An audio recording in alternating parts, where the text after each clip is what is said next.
1 Coríntios, capítulo 3, onde foi anunciado a partir do verso 1 até o 4. E eu, irmãos, não vos pude falar como a espirituais, mas como a carnais, como a meninos em Cristo.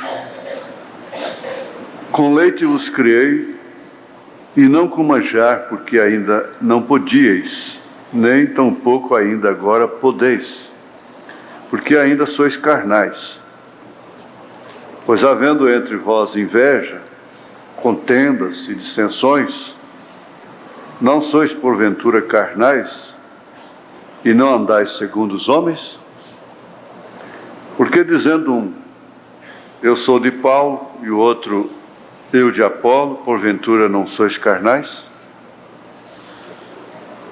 Oramos a Ti mais uma vez, ó Pai, suplicando tudo aquilo que não depende de nós, mas do Senhor.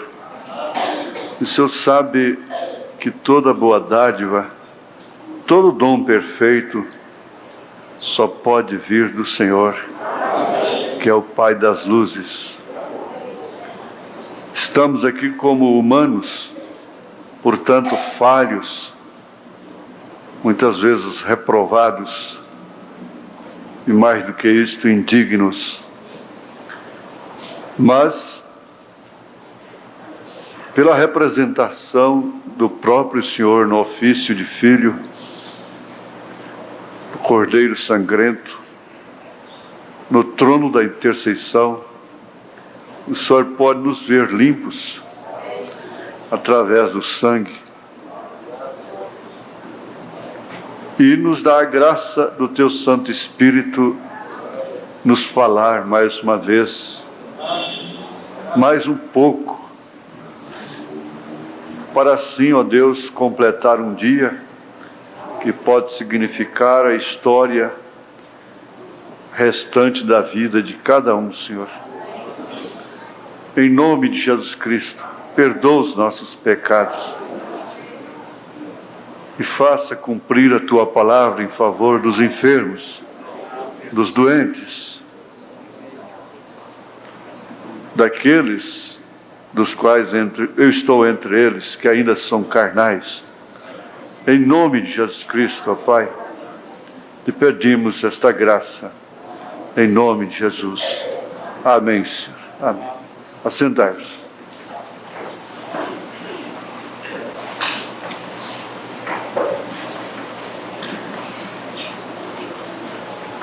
Quando os irmãos estavam cantando, e essas apresentações aí, alguém comentou, você quer chorar muito é ficar uns tempos fora da igreja e ouvir isso de longe.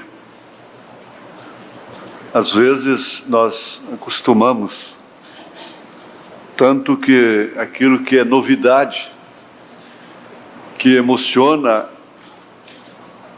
aqueles que não estão acostumados, talvez nem mexa conosco. Me faz lembrar daquele homem que viajou para conhecer o mar. E ele tinha tanta expectativa de conhecer o mar. Chegou lá, encontrou-se com um outro que vivia há 50 anos no mar. E o resumo é este, que aquele que vivia ali achou tão ridículo aquilo, admirou, né, como a pessoa podia viajar de tão longe para conhecer o mar, quando aquilo é tão comum para ele. Tinha 50 anos que vivia ali. Quem sabe, algumas vezes, sentiu-se até enfadado daquilo, das ondas, das marés, do sistema do mar, né? E desejou, quem sabe, viver uns tempos fora do mar, longe do mar, nas montanhas, o que seria uma novidade para ele. Mas o certo é isso mesmo. Você deve agradecer por estes cultos e saber aproveitá-los, porque isso não é para toda a vida. Você deve aproveitar o seu casamento, porque não é para toda a vida. Deve aproveitar seus filhos, seus pais, porque isso não é para toda a vida. Um dia você poderá estar naquela condição de Davi. Davi saciava a sede do seu rebanho todos os dias na fonte de Belém. Nasceu e cresceu por ali, conhecendo aquelas águas tão fáceis, fluentes, não é? Mas quando ele estava passando por uma crise política, que ele foi exilado, foragido, perseguido, ele suspirou por aquela água. Quando ele estava lá, ele não tinha que suspirar por ela, desejá-la ardentemente, porque ela estava tão fácil, tão perto, então não precisava desejar. Mas estando longe, aí suspira-se profundamente. Como dizia minha avó, a respeito de alguém que partia, não? Eu sei que aqui está, meus suspiros e ais, cá dentro do meu peito, saudade cada vez mais. E o outro poeta escreveu, o cantor cantou que luto preto é saudade. Saudade não tem cor. E outro vem e diz: oxalá que vocês não venham ter saudade do passado. Mas prosseguindo para o alvo, que é Cristo, uma vez prosseguindo para o alvo, que é Cristo, jamais justificará nós lamentarmos, chorarmos o passado, a menos que tenhamos sentimento de culpa, carreguemos culpa, carreguemos lamentações.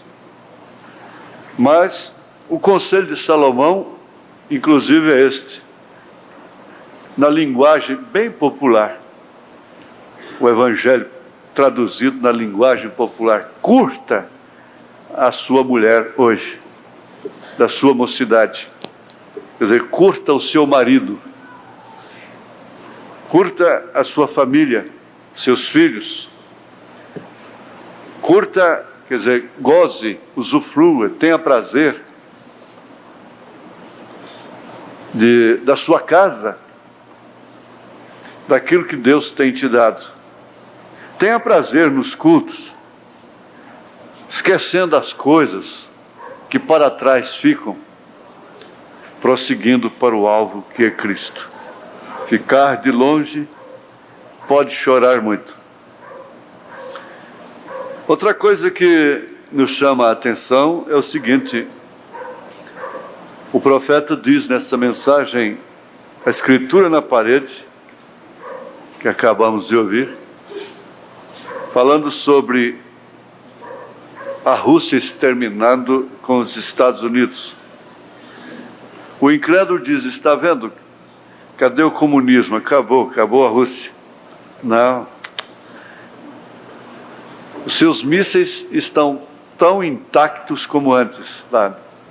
A energia atômica não pode ser desativada, a menos que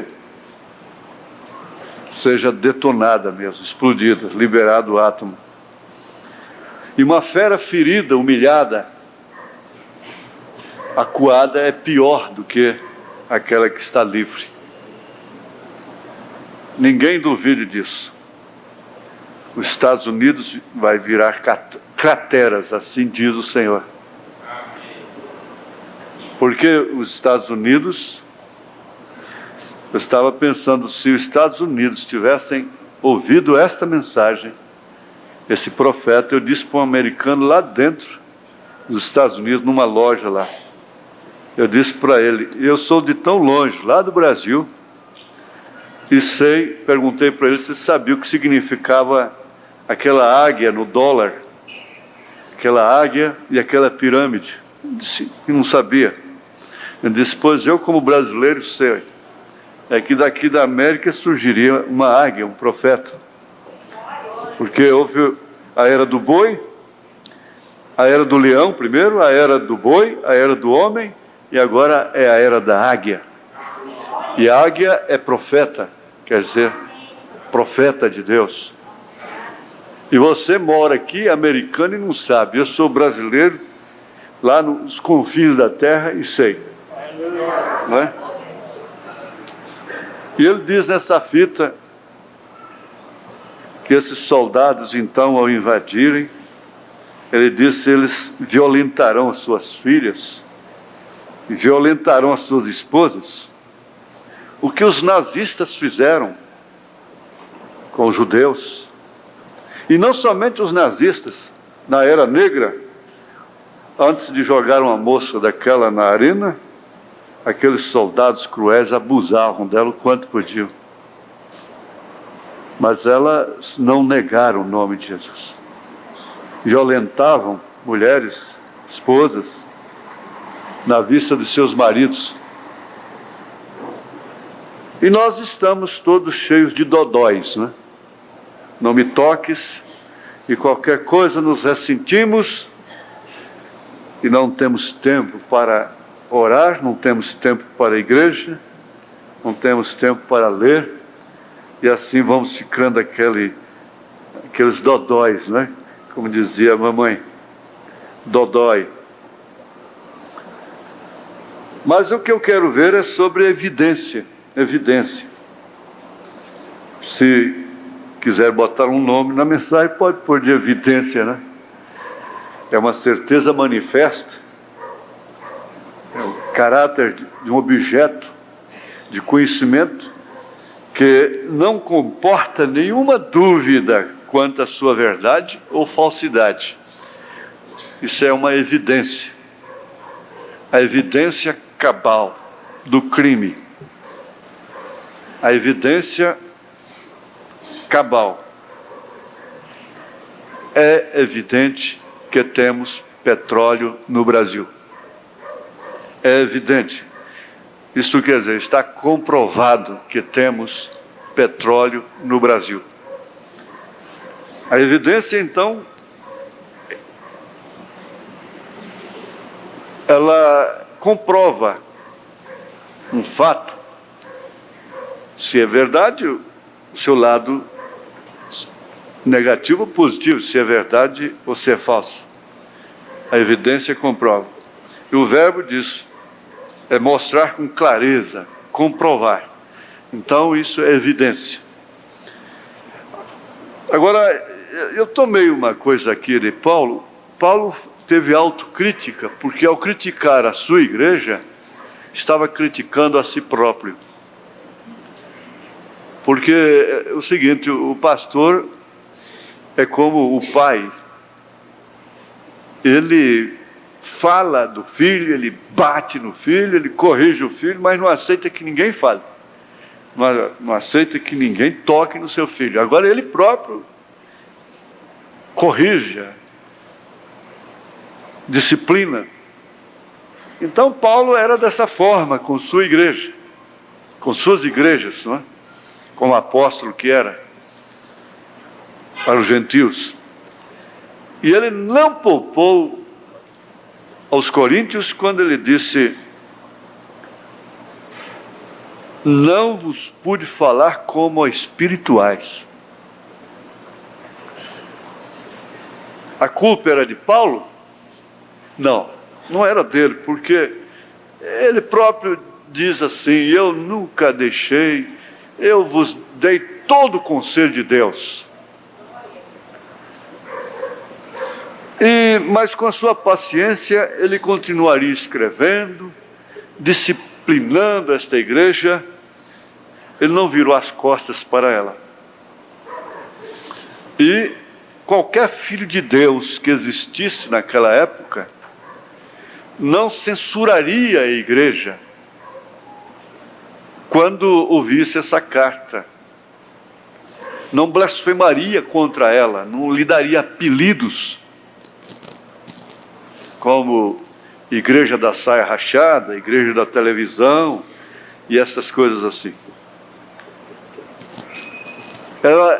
O Filho de Deus não daria apelido, não poria apelido naquela igreja, se realmente fosse um Filho de Deus. Ele não ousaria fazê-lo, porque ela era de Deus, era a igreja que estava em Corinto, com tudo que tinha dentro dela, era a única verdadeira, era a única que era apostólica, que tinha um ministério apostólico realmente. Surgiram Alexandre, Latueiro, surgiram tantos outros contra o próprio ministério de São Paulo, e naturalmente explorando fatos, realidades, verdades, que o próprio Paulo havia denunciado, escrito contra a igreja, disciplinando a igreja. Então esses carnais obstinados usavam aquilo contra ela própria. Eu não esqueço nunca do irmão Sidney Jackson, lá na Alemanha, com a Bíblia assim. Ele disse: ai de nós, se não fosse a carta à igreja de Coríntios, aos irmãos ali de Corinto, não é? Agora, Paulo tomou como evidência que a sua igreja era carnal, simplesmente, preste bem atenção, simplesmente nessa escritura aqui que nós lemos, simplesmente porque havia inveja entre os irmãos, havia contendas e havia dissensões, inclusive política, a respeito de quem era o melhor pregador. Uns dizendo: eu sou de Paulo, outros dizem: eu sou de Apolo, e por fim haviam aqueles que diziam que eu sou de Cristo, mas falavam politicamente também. Ele reprovou a todos, chamando-os de carnais. Isto quer dizer, porque a evidência de que eles eram carnais, o que comprovava que eles ainda eram carnais, é que havia dissensões, contendas, inveja e política no meio deles. Agora, é fácil, numa autocrítica, nós sabermos se somos carnais ou se somos espirituais. Se temos a temperança ou se não temos temperança. Se temos fé ou se não temos fé. Se temos virtude ou não. Se temos paciência ou não temos. Se temos piedade ou não temos. Você tem aquela hora que você se gloria de você. Ontem me dei um desejo idiota de comer sanduíche, um tal de McFish, sanduíche de peixe, né? E enfrentei uma fila, quase uma hora. Falei: mas onde é que eu estou com a cabeça? Eu não sou disso. Eu não tenho paciência para isso. E quando chegou a minha vez, logo eu fiquei parado, só olhando para o rapaz. Usei os braços, encostei no balcão. A todos ele atendia na hora, a mim não. Ele começou a atender os outros. No mesmo instante, ele pegava lá e... Até que uma moça e uma senhora implicou com aquilo. Falou: mas escuta, o senhor não foi atendido? Falou com ele. Ele falou: é porque esqueceu o pedido dele. Esqueceu. Eu fiquei olhando para a cara dele assim, fiquei pensando, olhando para todos ali, aquele espírito de comilões, glutões, E aquela gana para pegar a bandeja logo. Eu disse, não, eu quero para levar. Me dá um de carne também, viu? Aí eu fiquei admirando a mim mesmo depois. Falei, mas que coisa, eu devia ter saído e ido embora, deixava ele lá com o pedido. Fiquei lá, olhando para a cara dele, a cara de todo mundo. Eu queria ser daquele jeito durante toda a minha vida. É a hora que eu queria ser daquele jeito no trânsito. A gente comporta de uma maneira tão amável, tão educada, que a gente fica orgulhoso depois. Mas, meu Deus, tem hora que a orelha queima. Por que é assim, não é? Sabe, parecendo o voo do pica-pau. Pica-pau que voa assim, ó. Uma hora está lá em cima, outra hora está embaixo, fazendo assim, voo do pica-pau. A águia parece que ela voa mais. Tem um voo mais... como é que fala? Como? Mais firme, não é? Não oscila. Se tem que baixar até por causa de uma tempestade, ir lá até lá embaixo ela vai. Mas depois ela não fica assim não é? Crente pica-pau. Como diz o nosso saudoso missionário Art Russell Martins. Irmão Brennan nasceu num caso de pica-pau, né? Caso de pica-pau, eu queria falar pau a pique, né? Irmão Brennan nasceu no caso de pica-pau.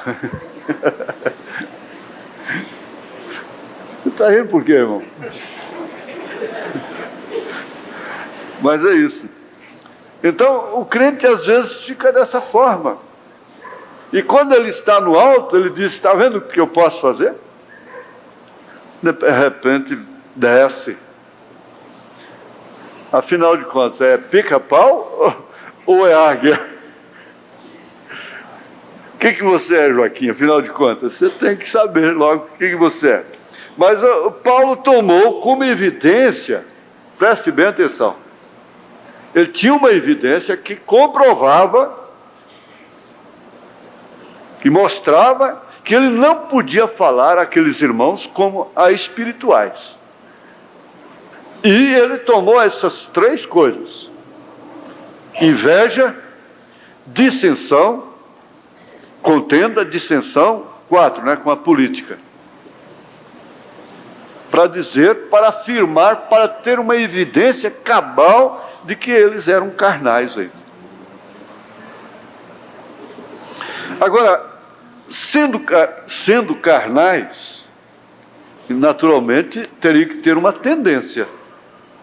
E essa tendência ele já havia falado sobre ela, escrito sobre ela na carta aos Romanos, no capítulo 8.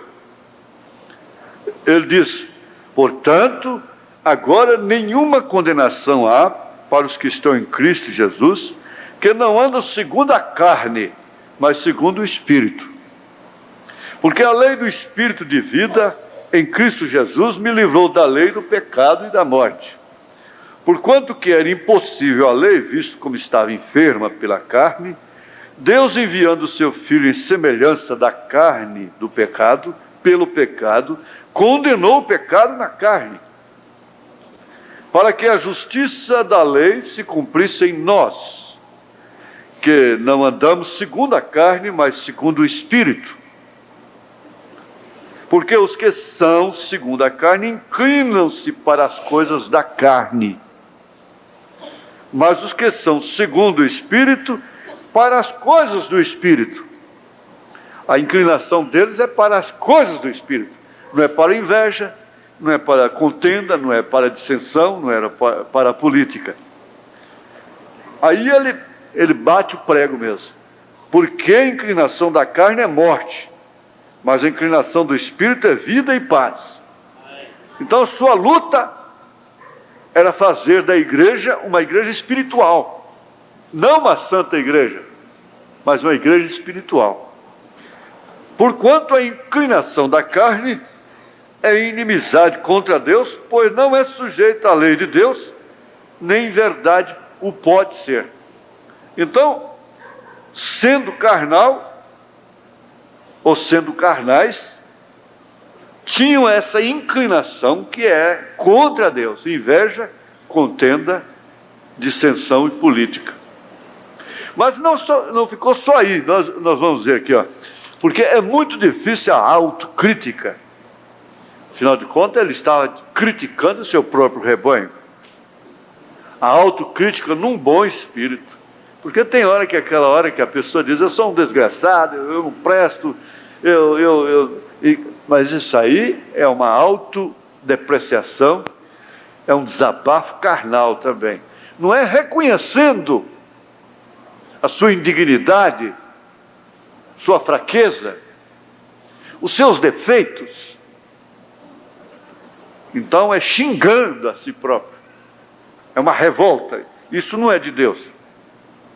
É uma evidência carnal também.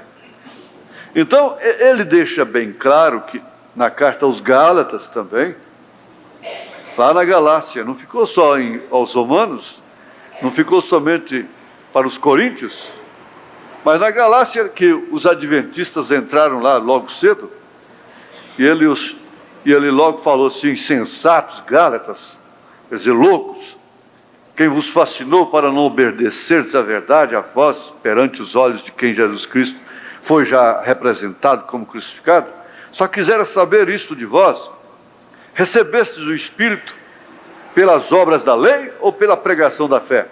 Sois vós tão insensatos que, tendo começado pelo Espírito, acabeis agora pela carne? Porque eles queriam que eles continuassem guardando o sábado, circuncidando, e aquela coisa toda que os adventistas têm aí com carne de porco, essa coiseira toda, não é? Agora, aqui, ainda na carta aos Gálatas, capítulo 5, a partir do verso 16, ele diz: digo, porém, andai em espírito e não cumprireis a concupiscência da carne, porque a carne cobiça contra o espírito, e cobiçando contra o espírito, ela está cobiçando contra Deus, e o espírito contra a carne, e esses opõem-se um ao outro, para que não façais o que quereis. Mas se sois guiados pelo Espírito, não estáis debaixo da lei, porque as obras da carne são manifestas, as quais são. Aí então ele começa uma identificação, mostrar evidências cabais, que através das quais você pode, com certeza absoluta, saber se é carnal ou se é espiritual.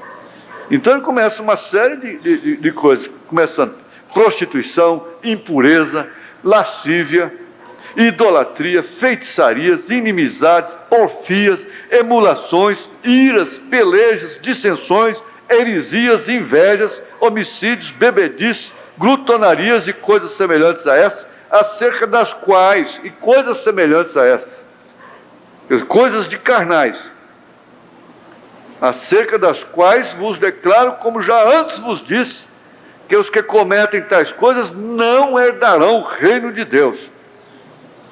Aí ele tem uma evidência também notória e que não falha, mas o fruto do Espírito é caridade, que é gozo, que é amor, caridade, gozo, paz, longanimidade, benignidade, bondade, fé, mansidão, temperança.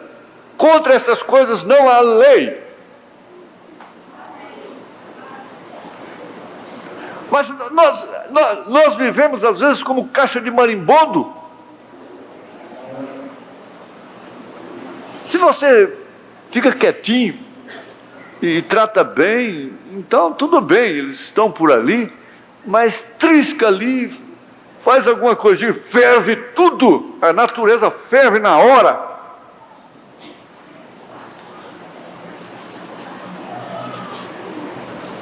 Então ele está dando uma evidência que não tem como falhar.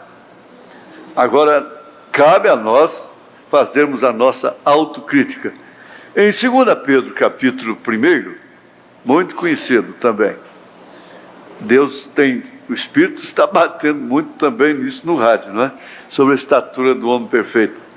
Então Pedro começa dizendo, 2 Pedro, capítulo 1, Simão Pedro, servo e apóstolo de Jesus Cristo, aos que conosco alcançaram fé igualmente preciosa, pela justiça do nosso Deus e Salvador Jesus Cristo.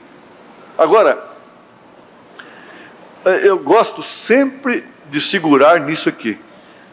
Aos que alcançaram fé igualmente preciosa. Quer dizer, a mesma fé dos apóstolos.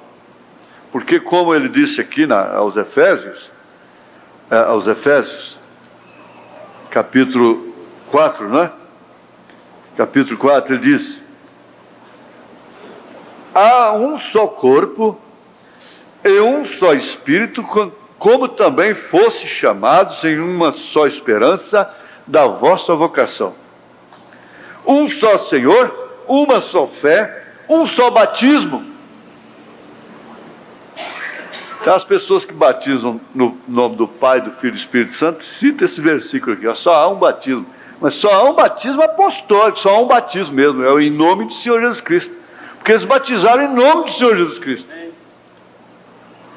Só há um mesmo. Porque a fé é igualmente preciosa à dos apóstolos. Porque Elias viria converter a nossa fé à fé dos apóstolos. Você já viu assim, que quando você está falando com uma pessoa, e se ela não está olhando para você, você diz assim, escuta, você vai me ouvir ou não vai? Você vai prestar atenção ou não vai? Eu estou falando para você, você está olhando para os lados? Eu estou conversando com você. Espera aí. Se eu estou conversando com você e você está olhando para os lados, então é sinal de que você não está ouvindo, não está prestando atenção em nada.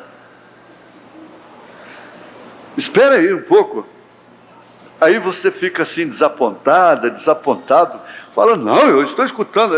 Quer dizer, você falou 2 mais 2 são 4. Não, ele disse que 4 menos 2 era 2, não é? Então está bem. Igualmente preciosa pela justiça do nosso Deus e Salvador Jesus Cristo. Graça e paz vos sejam multiplicadas pelo conhecimento de Deus e de nosso Senhor, visto como seu divino poder nos deu tudo o que diz respeito à vida e piedade, pelo conhecimento daquele que nos chamou para sua glória e virtude, pelas quais ele nos tem dado grandíssimas e preciosas promessas. Veja como ele usa ali, ó. Ele está no meio deles, ele está no meio da igreja, pelas quais ele nos tem dado grandíssimas e preciosas promessas, para que por elas fiqueis participantes da natureza divina. A natureza divina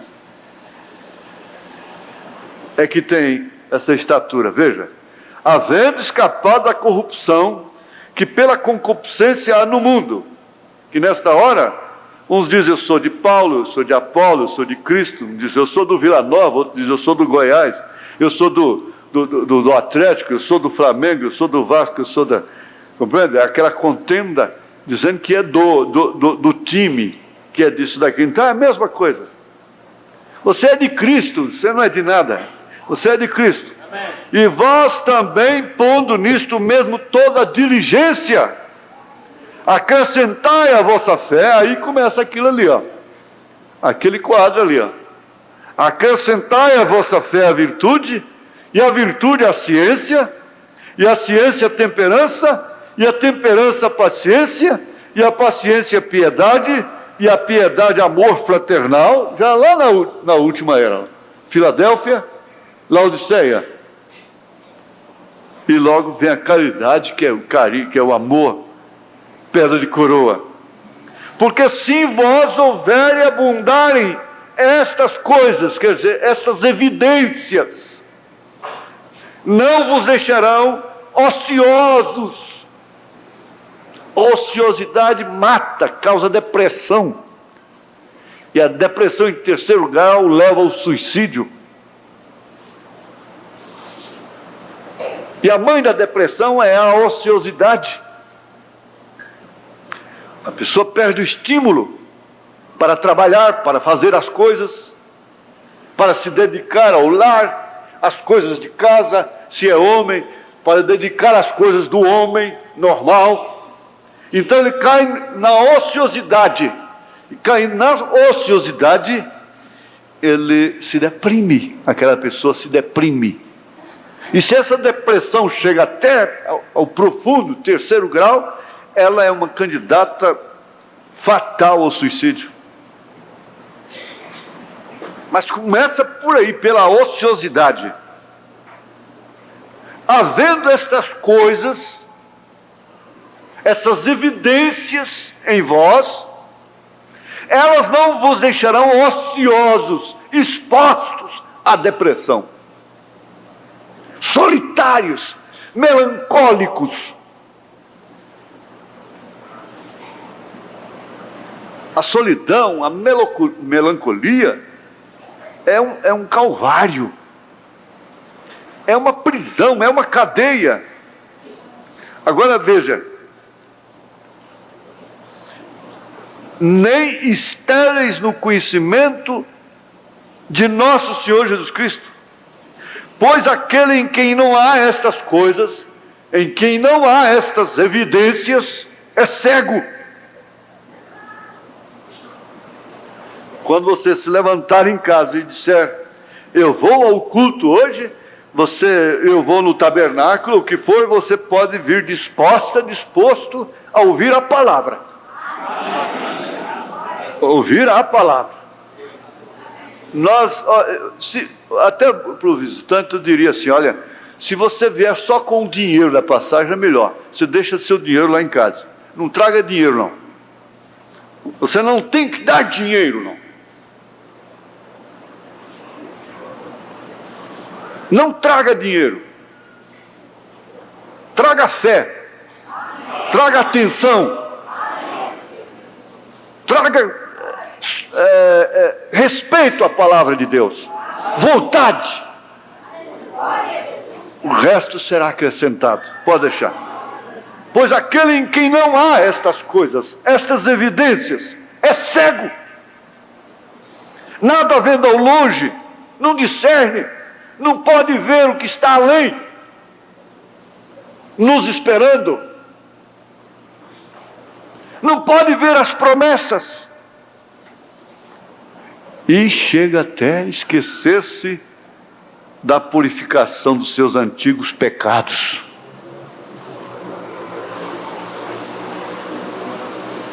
Isso é que o povo, que a humanidade está precisando. Isso é que deveria estar na televisão, que deveria estar no rádio dia e noite.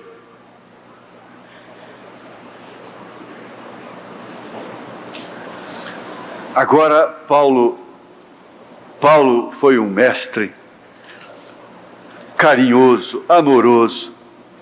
Ele chorava pela igreja. Aí então ele termina aqui o capítulo 12 da primeira carta aos Coríntios, a querida de Coríntios, dizendo, portanto, procurai com zelo os melhores dons, e eu vos mostrarei um caminho ainda mais excelente, que é uma evidência que não falha.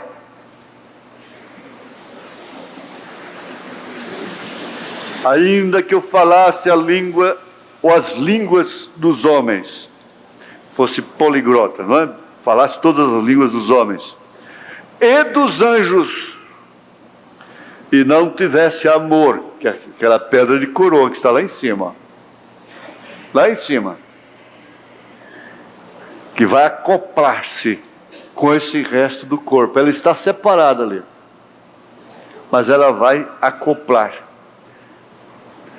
com esse corpo nesta pirâmide, de fé, virtude, conhecimento, temperança, paciência, piedade, amor fraternal, e vai levá-la para a glória. Vai levá-la para a glória. É um troféu dele. Aliás, por esse troféu ele morreu na cruz. Ele não correu numa pista de Fórmula 1, nem Fórmula Índia, sei lá. Ele não correu num estádio de futebol para marcar gol. Ele carregou a cruz, morreu no Calvário, para adquirir esse troféu. É necessário que atinemos para isso com interesse agora. Nós não somos o homem do mar. Então, ainda que eu falasse as línguas dos homens e dos anjos e não tivesse aquela pedra de coroa, seria como metal que soa, como sino que tine. E ainda que tivesse o dom de profecia e conhecesse todos os mistérios e toda a ciência, e ainda que tivesse toda a fé, de maneira tal que transportasse os montes, e não tivesse essa pedra de coroa, esse amor, essa caridade, nada seria. E ainda que distribuísse toda a minha fortuna para sustento dos pobres, esmolas, e ainda que entregasse o meu corpo para ser queimado, e não tivesse essa pedra de coroa, esse amor, essa caridade, nada disso me aproveitaria.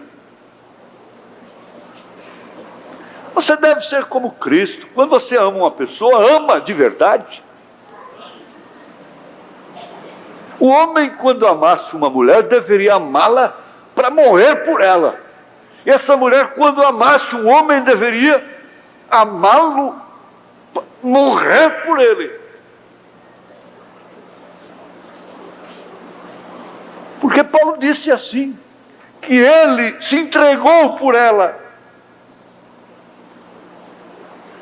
Mas não tem amor pelo que Deus dá. Não tem amor pela casa que Deus deu. Essa casa,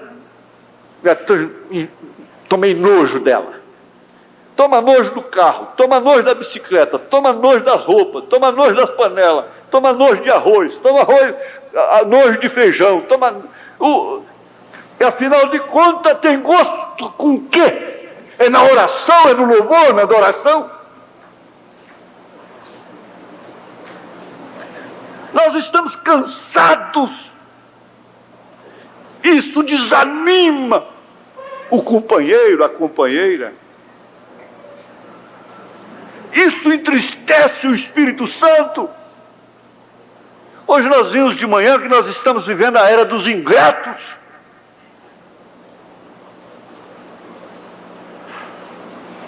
E não opera ingratidão sem injustiça, não opera injustiça sem a ingratidão.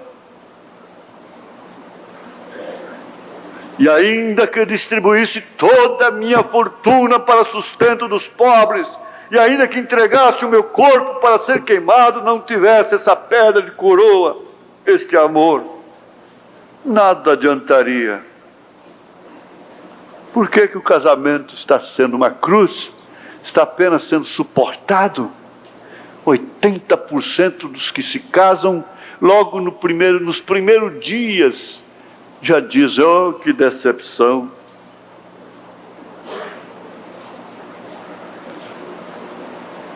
Não existe um ponto mais alto na vida do homem e da mulher do que este. Depois da salvação é isto.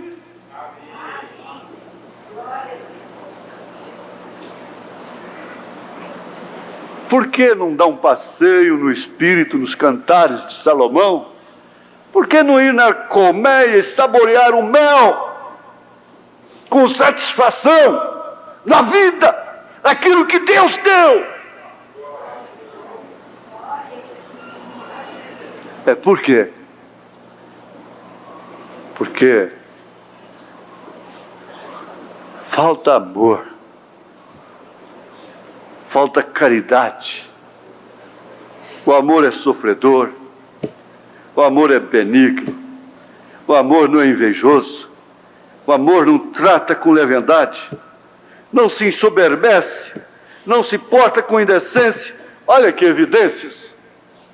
Não busca os seus interesses, não se irrita, não suspeita mal, não folga com a injustiça, mas folga com a verdade. Tudo sofre, tudo crê, tudo espera, tudo suporta. Aqui no fim ele diz: agora, pois, permanecem a fé, a esperança e o amor. Estes três, mas o maior destes é o amor. É evidência.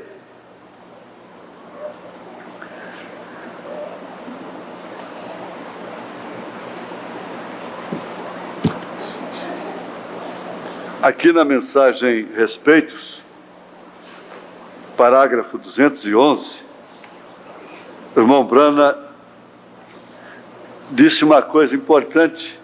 Ele disse: eu discordo com o irmão Allen sobre isto ser a evidência inicial do Espírito Santo, pois em nenhuma parte da Bíblia houve onde eles alguma vez sangrassem as mãos, saísse óleo de suas mãos ou rosto, para provar que eles tinham o Espírito Santo, porque até isso acontece. Há homens que se separam, vão para montes, ficam em montanhas, em montes. Você tem umas coisas com monte, eu devia ir para o Vale de Jaboque, não é com monte não.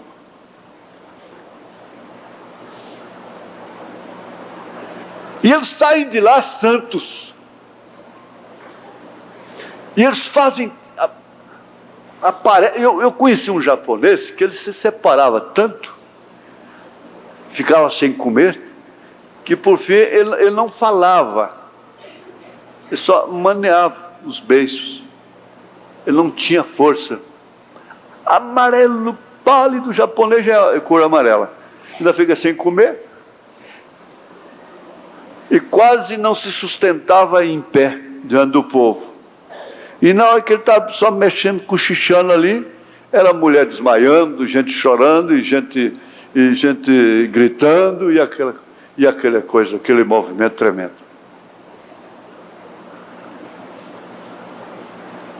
Não é isso. Não é isso. Aparecem homens que fazem fogo aparecer, sangram as mãos na hora que estão pregando, verdadeiros mágicos. Corre óleo dos seus rostos, óleo, e se alguém tocar naquele óleo, é curado.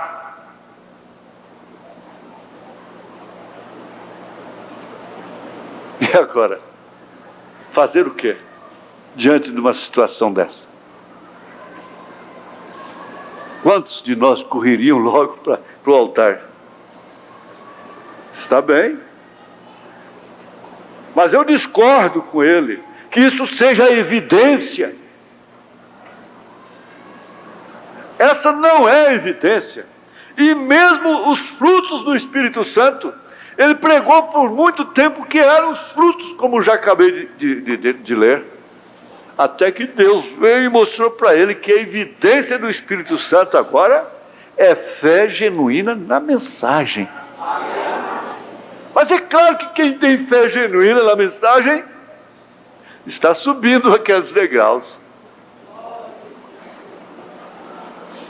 A evidência que salvou, que identificou a casa de Raabe como a casa reservada para Deus, não foi línguas estranhas que ela estava falando. Não foi nada disso, foi simplesmente um cordão vermelho que ela tinha amarrado na sua porta. E aquele cordão vermelho falava do sinal que havia o sangue do Cordeiro naquela vida, naquela casa. A evidência cabal que não permitiu o anjo da morte entrar na casa do israelita lá no Egito, na noite da matança dos primogênitos, foi o sangue do cordeiro nos umbrais das portas. Era silêncio, era temor, todo mundo calado, ninguém gritava, ninguém discutia, ninguém questionava. Era um silêncio absoluto. E do outro lado, na casa dos egípcios, era choro, era angústia, lágrimas, desespero, porque havia morte, porque não tinha o sinal nas suas portas, não tinha o sinal em suas casas. E na mensagem o sinal, parágrafo 129, ele diz: se você vai expor o sinal em sua casa, isso é numa mesa redonda, a família concordou? Então vamos começar por aqui, vamos fazer um limpa.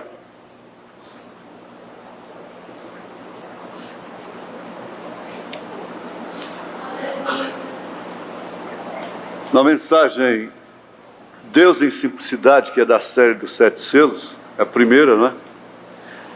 Quando estava dedicando o santuário, aqui no parágrafo 35 em diante, ele diz assim: olha, preste atenção, eu estou dando o que eu posso. Você dá o que você pode, o que é seu, o que é sua atenção. Agora, Deus não permitiu a Davi construir o templo. Ele não pôde fazer. Porém, Deus lhe disse que, abre aspas, de tua semente levantarei um que construirá o templo, o qual será um templo eterno. E sobre teu filho, o filho de Davi, será um reino eterno, o qual ele controlará. Você vê onde você encontra o tipo de Salomão, Salomão sendo o tipo de quem? Salomão, filho de Davi, segundo a carne, construiu uma casa para o Senhor, um templo. Porém, quando veio a verdadeira semente de Davi, o filho de Davi, ele disse que viria um tempo quando não haveria uma pedra sobre outra daquele templo, porém ele tratou de mostrar-lhes outro templo. Ele disse: derribai esse templo, falando do seu corpo, e em 3 dias o levantarei. João, revelador, no livro de Apocalipse, viu este tabernáculo. Em Apocalipse capítulo 21, ele viu o novo templo descendo do céu, disposto como uma esposa ataviada para seu marido. Então uma voz procedia do templo, e ouvi uma voz do céu que dizia: eis aqui o tabernáculo de Deus com os homens, pois com eles habitará, e eles serão o seu povo, e o mesmo Deus estará com eles, e será o seu Deus. E Deus limpará de seus olhos toda lágrima, e não haverá mais morte, nem pranto, nem clamor, nem dor, porque já as primeiras coisas são passadas. Então o verdadeiro filho de Davi, o qual veremos com mais detalhes nas mensagens dessa semana, virá o seu templo, o templo de Deus, o tabernáculo verdadeiro, o qual ele tem ido construir agora, como disse em São João 14, na casa de meu pai há muitas moradas. O que queria dizer com isso?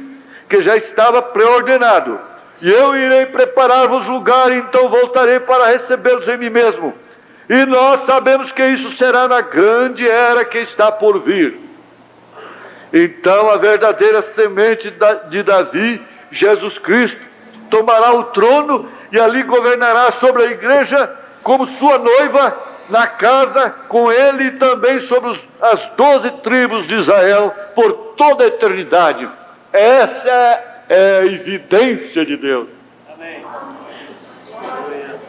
Então, esses lugares, assim como Davi não pôde construir o verdadeiro tabernáculo de Deus, porque não estava preparado para isso por causa do sangue. Ele não podia fazer nada sendo um mortal que havia derramado sangue. Assim é também hoje conosco. Não estamos preparados para construir um verdadeiro tabernáculo de Deus. Na autocrítica, de acordo com as evidências naturais do ser humano,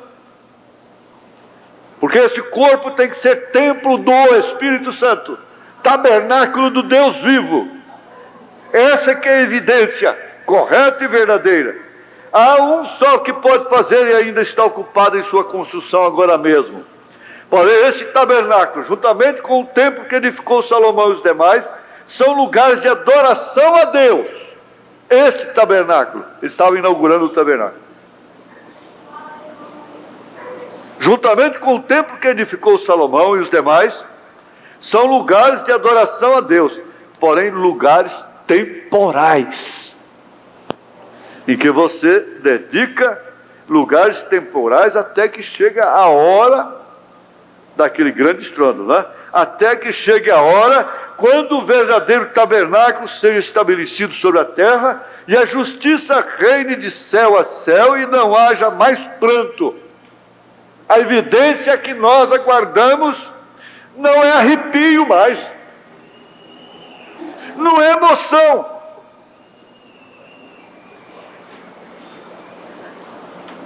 Não haverá nenhum culto funerário naquele tabernáculo, nem haverá mais matrimônios naquele tabernáculo. Não se dedicará uma criança naquele tabernáculo, porque será um só matrimônio por toda a eternidade. Que evidência tremenda! A evidência real e cabal de que você andou com Deus é que Deus tomou você para si. E Enoque andou com Deus e Deus o tomou para si.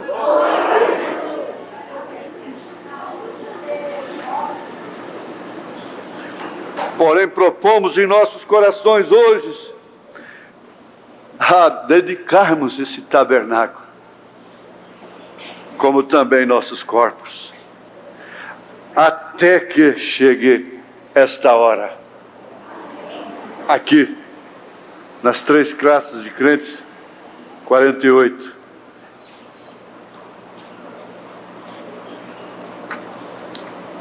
A Bíblia diz que estava plenamente convencido que Deus podia cumprir o que havia dito que ia fazer. Eu espero nessa evidência, sem ela eu estarei morto, perdido. Na condição que Abraão estava, ele nunca poderia ter um filho. Na condição que Sara estava, ela nunca poderia ter um filho. Nós estamos na hora de encararmos a realidade, os fatos do impossível.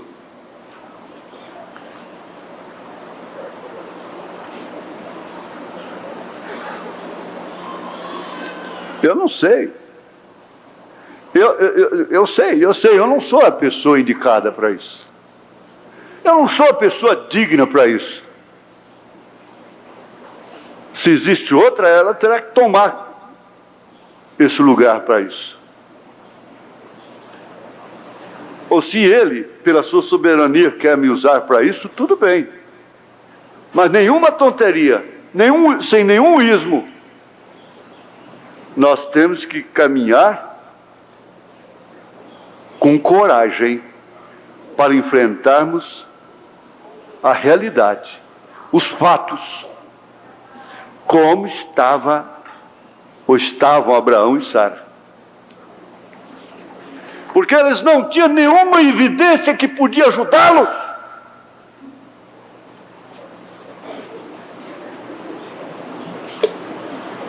Qual a evidência que Sara tinha para ajudá-la? Nos sentidos, na audição, no paladar, no olfato, no tato, na visão, na memória, no raciocínio, no bom senso, na razão, na lógica. Ela não tinha nada que podia ajudá-la. Como eu também não tenho.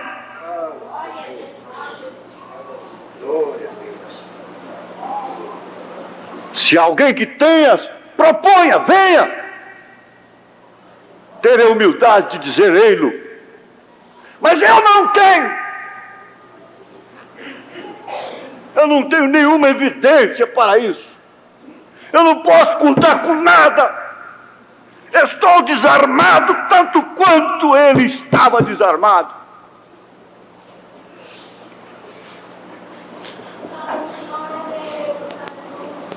Você tem que carregar, mocinha, rapaz, irmã mais nova, irmã mais velha, tem que deixar as besteiras. Larga as bobagens, acaba com esses sentimentos que te acabam. Outro dia eu disse para a irmã, o que adianta? Não toma conhecimento disso não, irmã. Eu peguei um bilhete assim, de outra mulher, por meu marido, o que eu devo fazer? Olha, o que você deve fazer é um prato melhor para ele. Isso é que você deve fazer. Não tome conhecimento disso. O que a senhora vai resolver? A senhora pode repudiá-lo depois? A senhora não tem revelação de casamento e divórcio? Pode. O que a senhora vai resolver e ir a fundo com isso? O que a senhora pode fazer?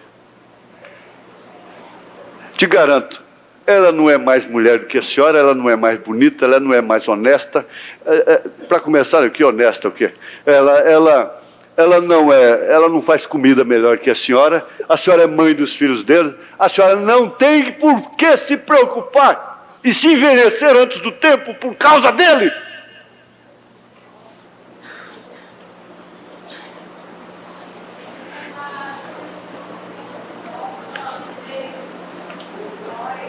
Com qual evidência Sara contava? A evidência lógica, o que ela tinha para pegar? O que Abraão tinha para pegar, meu Deus?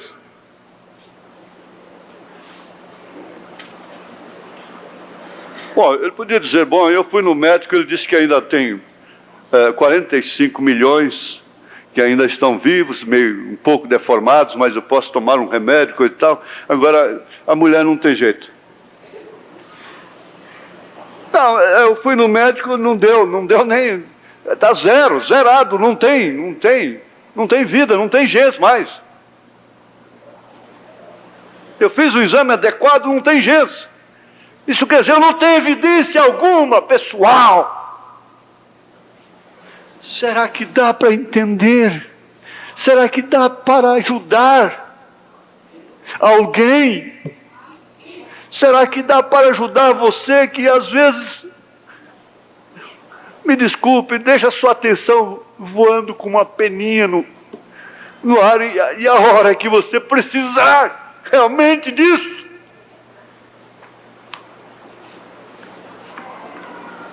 Porque você vai precisar disso uma hora, se não está precisando.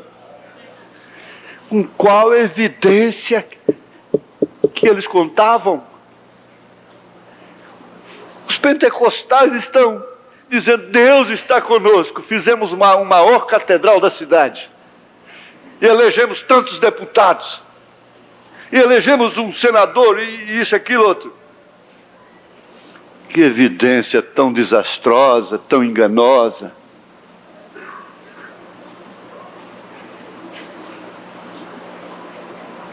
Mas, aqui está. A Bíblia diz que estava plenamente convencido, Abraão estava convencido, que Deus podia cumprir o que havia dito que ia fazer. Essa é a evidência. Essa deve ser a atitude de cada crente nesta tarde. Deus é poderoso para cumprir toda a promessa que tem feito. Não fui eu,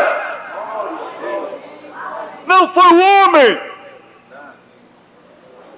Se ele fez essa promessa aí dentro dessa caixinha de segredo, desse coração, ninguém pode tirar. Você pode estar seca, murcha, derrotada, vencida, acabada, acabado.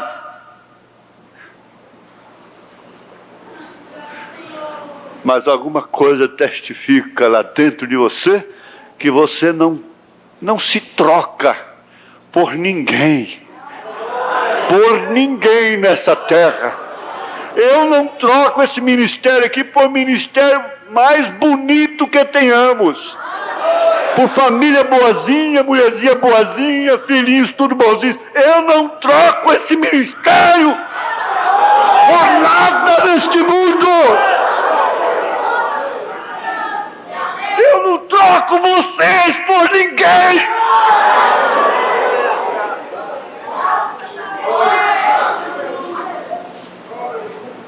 E Jesus tomou essa posição com você. Você é errada, você está acabada, você está acabado. Mas eu não te troco por minha beleza alguma, igreja.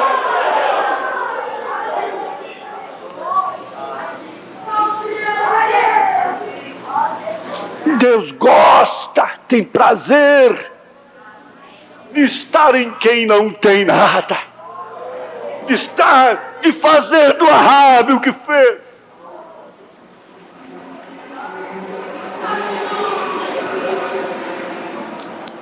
Põe isso no seu coração, põe isso.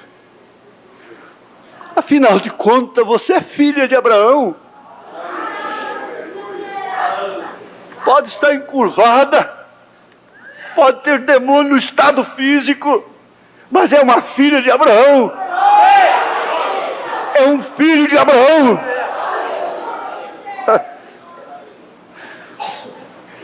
A mim não me importa, continua o profeta, o que eles digam para as criancinhas, meninos. A mim não importa. Eu, todavia, creio que se o rifle está bem ajustado e com a pontaria correta, certamente dará no alvo. E eu creio que se um crente está correto com a palavra de Deus, com suas promessas, ele dará exatamente em toda a promessa da palavra de Deus, vez após vez. Esta é a evidência. Estou completamente persuadido disso. Quanto mais quando vemos que estamos nesta era e que estas coisas têm que ser assim. Eu certamente creio que quando esta noiva eleita, chamada e posta no livro da vida do Cordeiro, então virá um estrondo, a evidência final. Então virá o estrondo do céu e a palavra para falar em línguas e profetizar e curar doentes, não. Então virá o estrondo do céu que fundirá um tremendo batismo do Espírito Santo nesta noiva, a tal ponto que a tirará da terra no rapto. Deus o tem prometido. Ela está como Ana. Não importa o quanto a cana a saciava, ela queria, era filho. Nada lhe satisfazia.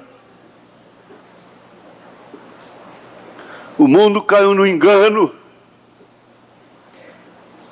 A justificação fez os luteranos. A santificação fez os wesleyans. Os dons espirituais fez esse pentecostalismo que existe no mundo todo hoje. Mas esta mensagem fará o rapto. Essa é que é a evidência. Essa é que é a evidência.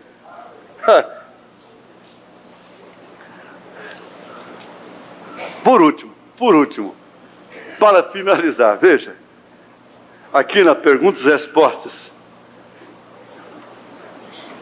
procurando, desafiando, que evidência tinha Abraão?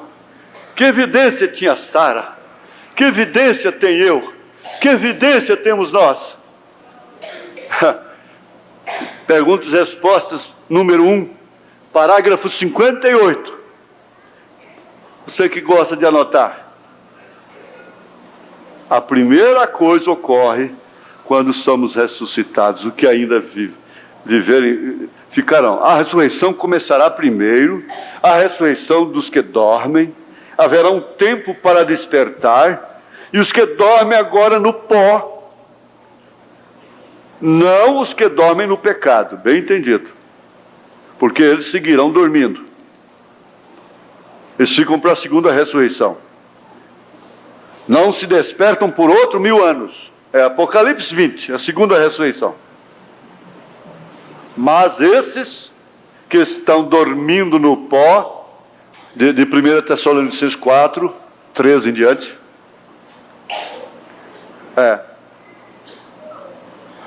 serão despertados primeiro.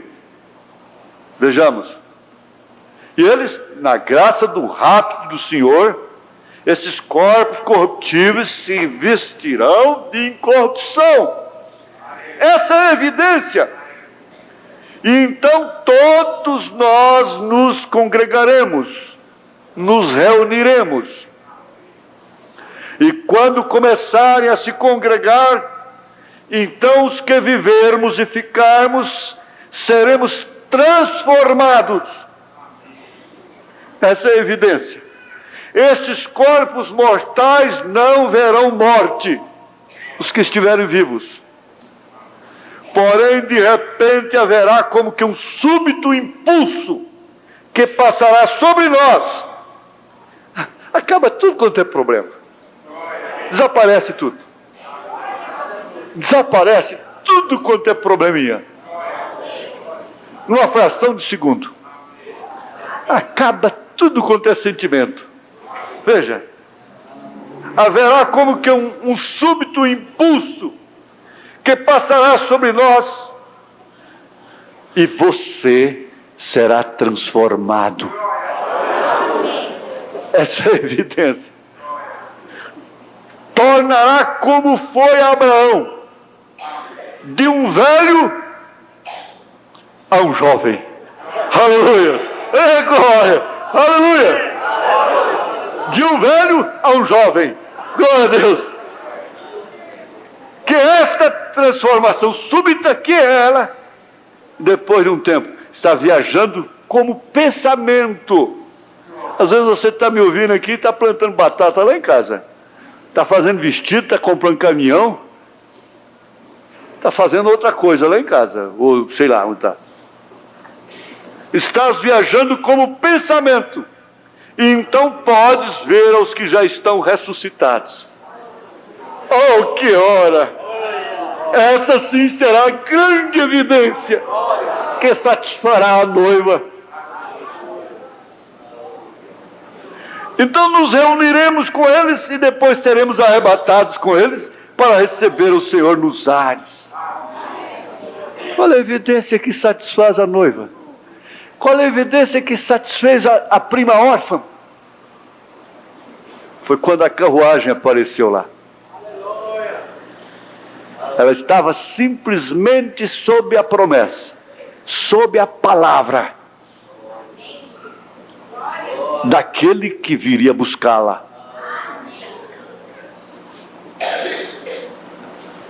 Bom, há tantas outras referências, como parágrafo 61, parágrafo 55,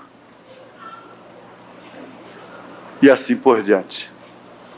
Mas nós vamos parar aqui.